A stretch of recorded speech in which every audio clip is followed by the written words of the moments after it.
En los ojos de la reina. Capítulo 20. En Victoria no existe medicamento para fuertes en lo que refería al padecimiento de mi padre. Sin embargo, cuando yo nací mi madre se encargó de protegerme lo suficientemente bien para evitar cualquier enfermedad que pudiera atacarme a causa de mi deficiencia de fuerza, y entre ellos radicaba un coagulador de sangre. Comprendí a la perfección que lo que tenía en la mente solo era una idea basada en pura teoría, pero había cabida a la esperanza, por lo que besé la frente de mi padre y me dirigí con la doctora. Tras atravesar el recibidor me encontré con Damián y Octavius, quienes entablaban plática con un par de guardias de alto rango. Me detuve con la vista fija únicamente en mi guardia. Su mirada me dijo más de lo que las palabras son capaces de decir. Mi padre no se encuentra bien. La agitación en mi voz era palpable por haber corrido a través de los corredores y escaleras, ya que los elevadores sin duda me habrían estresado más por la espera dentro. Ha perdido demasiada sangre. Pero es absurdo. Ayer su salud yacía en perfecta condición, espetó Octavius. Por fortuna puede que exista una solución. ¿Y cuál es?, cuestionó Damián. Una transfusión. Octavius bufó en un resoplido. Su sangre no logrará hacerle nada. No poseía energía para lidiar con él en ese momento, así como Octavius conmigo, por lo que cada quien tomó su rumbo. Vamos, eso es peligroso para ti. Damián se acercó a mí con premura emparejándose a mi paso con la mirada puesta en la blusa que portaba cubierta de la sangre de mi padre. Valdrá la pena si con ello consigo salvarle, aunque ahora tengo otra idea y por eso debo encontrar a Mirna. En ese caso, permíteme ayudar. Gracias, lo dije desde el fondo de mi corazón. Necesito que encuentre a la doctora Mirna y le diga que traiga los coaguladores, los que fueron hechos para mí. Absolutamente todos a los aposentos de mi padre. Tal vez ayuden a detener su sangrado. Él asentó, prometiendo que pondría a todo guardia bajo aquella enmienda y mientras fue en su búsqueda, dirigí mis pasos con mi padre de nuevo, aunque al encontrarme en el pasillo de su alcoba opté por ir al lado contrario para cambiar mi camisa por una limpia. La removí de mí, cual pudiera también hacer marchar el dolor y la ansiedad en conjunto. Tallé la piel de mis manos con la sangre de mi padre arrastrándose por el drenaje como si eso solucionara el problema. Me encontraba apenas abotonando mi camisa cuando la puerta fue tocada y abierta sin siquiera poder permitir el paso. Pronto, visualicé a Ana, quien en el rostro anunciaba angustia. ¿Qué sucede? Mi corazón se aceleró de tan solo pensar lo peor. El general Octavius, princesa. Acaba de entrar a la habitación del rey y ha pedido que nadie le moleste dentro. En mi mente las imágenes más trágicas de Octavius acabando con la vida de mi padre en distintas formas, aparecieron con terror. Él es el traidor. No lo pensé mucho para emprender mi paso con destino a ellos, y topar con los dos fuertes del servicio médico fuera de la habitación de mi padre que deberían encargarse de mantener la línea de vida del rey activa. Me postré frente a la puerta, aunque tras hacerlo los dos custodios de mi padre me bloquearon el paso. Déjenme pasar, mi orden se dio con firmeza, pero ellos no movieron ni un ápice de sus voluminosos cuerpos.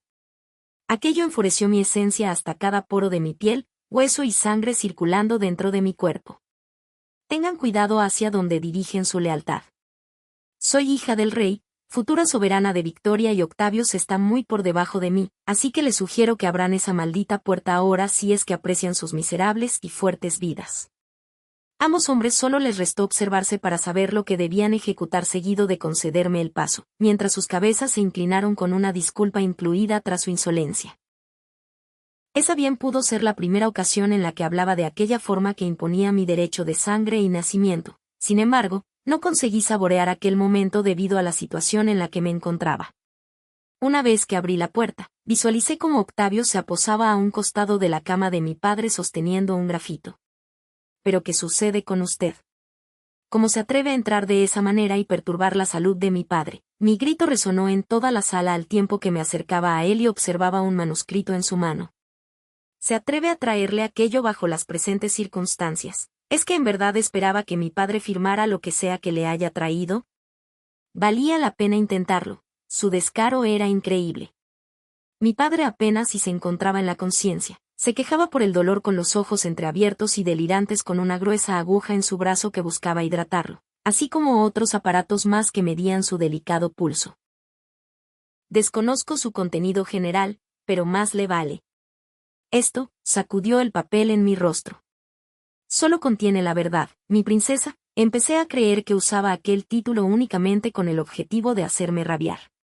No me permitió responderle, siendo que simplemente continuó hablando. Y la verdad es que usted no está preparada para soportar el peso de una nación y lo sabe, así que este manuscrito solo le otorgaría el tiempo que requiere para que usted sepa cómo gobernarnos.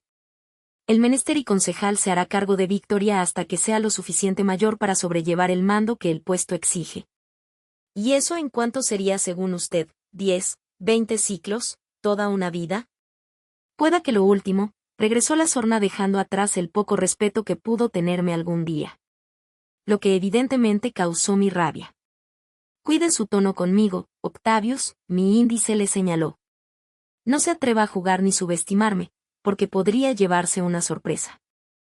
Exijo que me dé ese manuscrito de inmediato y salga de esta habitación antes de que los guardias lo hagan por usted y entonces, averigüe realmente con quién se encuentran sus lealtades. Sus ojos se dispararon a los fuertes detrás de nosotros.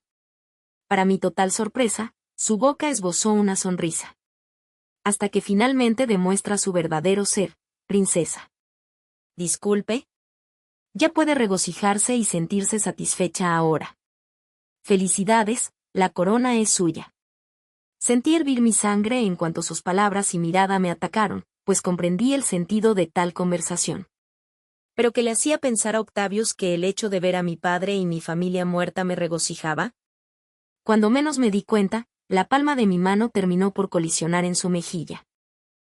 Su rostro apenas si se movió ante mi débil contacto y su fuerza incomparable, pero esperé de verdad que le doliera tan siquiera la mitad de lo que me dolió a mí hacerlo, siendo que mi mano palpitó caliente ante tal fuerza impuesta por el impacto. Sin embargo, todo dolor fue intercambiado por el odio latente hacia aquel sujeto. Pude haberle concedido un par más, pero entonces el bastón de mi abuela golpeó la madera del suelo. Ofelia. Era notable que apenas como la noticia llegó a sus oídos, se colocó el primer vestido que encontraron en su armario e instalarle en la alcoba de su hijo, pues hasta su largo y canoso rubio cabello yacía suelto y desaliñado. Tomé aquel distraje para arrebatarle el manuscrito a Octavius y hacerlo pedazos frente a su rostro, mientras lo maldecía una y otra vez para que se largara, aunque poco le importó mi arrebato, puesto que se alejó satisfecho, sabiendo que me hizo rabiar, mostrándome un lado de mí que desconocía tener. ¿Pero qué pasa por tu cabeza? ¿Y en la tuya, abuela? ¿Cómo te atreves a comportarte como una vil salvaje con tu padre en cama? Abuela, es que si tan solo supieras las razones por las que lo hice. Me importan muy poco tus razones. Esas no son formas de comportarse de una dama, mucho menos de una princesa. La furia entre ambas se disipó en cuanto escuchamos a mi padre murmurar mi nombre. Ambas nos dirigimos a él. Me hinqué frente a su cama, mientras mi abuela le tomaba de las manos. No lucía bien, por lo que lágrimas emergieron de mi pasada rabia a tristeza. No te esfuerces, hijo mío. Pronto vendrá la ayuda y estarás bien, de acuerdo. Debes estarlo, porque no puedes dejarme sola aquí. Quédate conmigo, ¿quieres? Besé su mano seguido de recostar mi cabeza en su pecho y sentir como su mano acariciaba mi cabello. ¿Me amas? Fue capaz de preguntarme, elevé mi rostro al suyo para mirar sus ojos. Su mano removió las lágrimas que corrían por mi mejilla. Su toque yacía tan helado que la sensación de arroparlo me invadió. Por supuesto. Eres lo único que me queda en este mundo que me ama, así que no me abandones. No ahora que necesito de ti más que nunca, ¿puedes? Asentó con debilidad. Sabía que tú no podías hacerlo. ¿Hacer qué, padre? Le cuestioné sin saber a lo que pudo referirse, aunque su mirada cambió de dirección para contemplar a mi abuela quien se encontraba en el otro extremo sentada al borde del colchón. ¿Qué es lo que quieres, hijo? Exclamó ella después de percatarse que mi padre observaba el buró lateral deseando algo de ahí. Pronto averigüé que se trataba de su viejo reloj de bolsillo perteneciente a 11 generaciones atrás, y que siempre le acompañaba en cada viaje o reunión como una especie de amuleto. Mi abuela se lo ofreció y asimismo él a mí, aun si no poseía fuerza para levantarlo del todo. Nunca le había visto tan cerca o tomado siquiera, pero lo acepté al tiempo que lo aprisioné en mi pecho. Ya no sirve, apenas explayó, pero el tiempo sigue corriendo. No dejes que te alcance sin haber hecho lo suficiente. Lo haré, padre, lo haré, pero tú también tendrás el suficiente tiempo para enseñarme lo que debo aprender. Regañarme si es lo que quieres, solo debes quedarte a mi lado, prométemelo. Devolví el reloj a su mano como una especie de promesa con respecto a que todavía le restaba décadas para entregármelo. Atesoré el obsequio sobre su mano, mientras veía como el monitor mantenía cada vez sus pulsaciones más bajas al mismo tiempo que su venda se cubría de sangre nuevamente. No era mi deseo dejarlo, pero lo hice. Solté su mano incluso si él insistió en que no le abandonara. Solo será un minuto, susurré y sin mirar atrás, me alejé de él. Salí de la habitación logrando ver al inicio del corredor a la doctora con otros trabajadores más aproximándose a la alcoba. En sus manos portaba los coaguladores mientras otros más insertaban el líquido en agujas. ¿Cree que funcione? No lo sé, princesa, pero tenemos lo suficientes para averiguarlo. Le pondremos todos esperando una reacción positiva. Para cuando ingresamos mi corazón se cubrió de esperanza y fervor total. Visualicé a Mirna llegar al pie de la cama con la aguja lista para insertarla en el suero de mi padre. Sin embargo, por un par de segundos le vi dudar y alejarse en un cauteloso paso. ¿Por qué se detiene? Hágalo ya. Avancé unos cuantos centímetros en su dirección con la insistencia en mi voz. Es que ya no. Ya no creo que, su voz se detuvo por un tortuoso momento. Ya no cree que, doctora. Su cuerpo giró para terminar de decirlo, pese que no fue capaz de mirarme a los ojos, aunque el aparato que emitía los latidos de mi padre y llanto de mi abuela me lo hizo saber. Ya no servirá, princesa. El rey. Lo siguiente dicho por su boca pasé a olvidarlo o puede que solo no quisiera escucharlo, siendo que un abrumador vacío comenzó a emerger desde mi estómago hasta la garganta que me arrebató en semejanza a la falta de aliento, al ritmo del monitor sin pulsaciones de mi padre que se burlaba con crueldad en mi oído que el tiempo para él se había agotado. Muerto. Mi padre estaba muerto. Lo lamento, Alteza, llegué a escuchar cuál eco en lejanía, mientras avancé petrificada con la noticia y la visión puesta en aquel ser que solía extenderme los brazos para recibirme con una amplia sonrisa, y un beso en la frente cada que regresaba de sus viajes. Mirna intentaba explicar todo por lo que probablemente aquel suceso llevó a aquel fatal final, pero no fui capaz de escuchar ni ver nada más allá que no fuera el cuerpo inerte de mi padre que desde mi perspectiva, bien podía parecer solo dormido. No, recitó con aflicción mi abuela al tiempo que tomó el pálido rostro de su hijo para que despertara con su voz desgarrada, absorbiendo la sala en un sepulcral silencio. Mi hijo no puede estar muerto. No puede. Hagan algo, ¿qué esperan? Gritó, pero nadie se movía porque simple y sencillamente ya no existía nada más que hacer por el rey de Victoria. En cuanto a mí, todo a mi alrededor se paralizó al tiempo que avanzaba hasta el borde lateral de la cama, donde hacía tan solo un minuto atrás lo acompañaba aún con vida, y terminé de cerciorarme por mí misma que su corazón ya no latía más. Papá. Apenas si rocé sus helados dedos antes de desplomarme sobre la alfombra con el mayor de los sentimientos de culpabilidad, que se adhería a mi cuerpo por no haber estado ahí cuando él partió, porque le prometí no dejarlo solo, pero lo hice, solté su mano cuando más me necesitaba, y lo dejé morir solo. No fue hasta ese segundo que mis ojos se nublaron con penitentes lágrimas corriendo, una tras otra sin desconsuelo sobre mi rostro, mientras el nudo en mi garganta absorbía mi respiración entrecortada. Fue como morir. Por un breve instante morí con él, pues mi corazón también se detuvo con el suyo. Como si todo mi ser fuera extraído y arrojado en un profundo y absoluto abismo que lo condenaba todo. Aquel día no solo mi padre murió, pues temo que una parte de mí que nunca se recuperará también desapareció con él. Perdóname, le supliqué al cuerpo sin vida de mi padre mientras mi mano se aferraba a la suya, y rogué por poder obtener un perdón que jamás se me otorgaría por abandonarlo en aquellos últimos segundos. No me dejes, por favor. No me puedes dejar sola. Prometiste que te quedarías, lo prometiste, repetí una y otra vez hasta que la voz de mi garganta se desgarró. Perdóname. Le pedí de nuevo tras descubrir aquel reloj aposado todavía bajo la palma de su mano. Con desprecio, le reproché a aquel tiempo el no haberme podido otorgar más de él para despedirme, y poder decirle lo mucho que yo lo amaba, pero él no da tregua, solo nos otorga instantes, fragmentos de personas que vienen y van, que nos dan y quitan en igualdad. Lo aproveché, realmente tomé todo lo que el tiempo me colocó en la mesa, o solo le permití avanzar, creyendo que podría tomarlo después.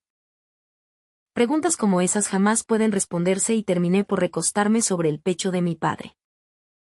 Recuerdo haberme aferrado a ese obsequio suyo mientras deseaba ir a un sitio lejano donde todo dolor fuera curado, y es que nunca creí volver a sentir de nuevo tanta pena en mi corazón, pero temo que erré catastróficamente, porque fue con ese evento que comprendí que el haberme permitido tener esperanza, solo provocó que doliera aún más su partida. Debieron transcurrir las suficientes horas como para dormitar a su lado hasta que las lágrimas cesaron. Recordé aquella canción que mi madre hacía sonar en su hermosa voz para mis hermanos y para mí, mientras él fingía posar toda su concentración en aquellos informes, aunque siempre nos espetaba que nosotros éramos la parte favorita de todo su día y entonces, comencé a tararearla. Mi trance de negación a aceptación me hizo dormitar hasta que al fin alguien tuvo el valor de moverme del frío cuerpo de mi padre. Era Magnolia junto con mi tía abuela Gladiola.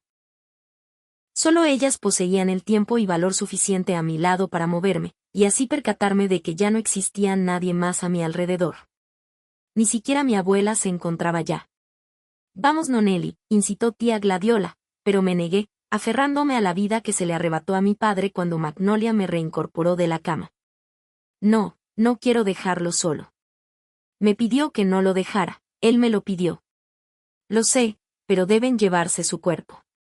No, no. Él despertará y debe verme aquí. No, no, Nelly. Él no lo hará, murió. Eso último volvió a traerme a la realidad y mis ojos volvieron a cristalizarse. No pude salvarlo, Kohat. No pude. Caí al suelo con mis piernas incapaces de responderme. Era como estar viva y a la misma vez no, por lo que fueron los brazos de Damián quienes me sostuvieron y cargaron hasta mi alcoba. Me aferré al vivo sonido del corazón de mi guardia con mi cabeza reposando en su pecho, mientras humedecía de lágrimas y algo más su uniforme. Me recostó en la cama estando fuera de sintonía. Abracé una de las tantas almohadas con mis ojos hinchados de tanto llorar cerrándose. No comió nada en todo el día, escuché a Magnolia decir mientras me arropaba. Descuide, estoy seguro de que le hará más falta esto, le respondió Damián junto con el clic de las luces apagándose en sincronía con mi mente y corazón.